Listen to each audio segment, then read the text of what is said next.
Здраво машко бебе, тешко 3 килограми и 200 грама, роди афганистанката која досна синоќа пристигна во Македонија со авионот од Кабул. Породена е околу 2 часа од попладне на клиниката за гинекологија и акушерство во Скопје. Лекарите од дежурниот тим велат дека и бебето и мајката се чувствуваат добро и го имаат истиот третман како и сите останати на клиниката.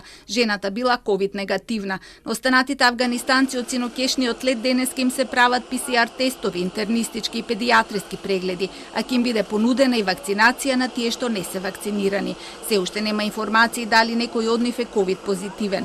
Од Црвениот крст кои уште синоќа имаа првичен контакт со нив, вела дека се уморни со голем број прашања и неизвестност за тоа што понатаму и која ќе им биде крајната дестинација. Во првично време, во ваков вид на хуманитарни конвои и летови, потребно е да се стабилизираат лицата, а потоа потребите ќе се направи проценка на потреби и ќе можеме да понатаму да дадеме поддршка во сеа што ќе им биде потребно. Секако поддршката во хронична терапија, облека, обувки, хигиенски средства и се она што ќе биде потребно. Подосна ќе им биде обезбедена и психолошка поддршка. Има голем број од нив кои што долго време престојувале на отворено, долго време чекале за да бидат дел од овие хуманитарни летови.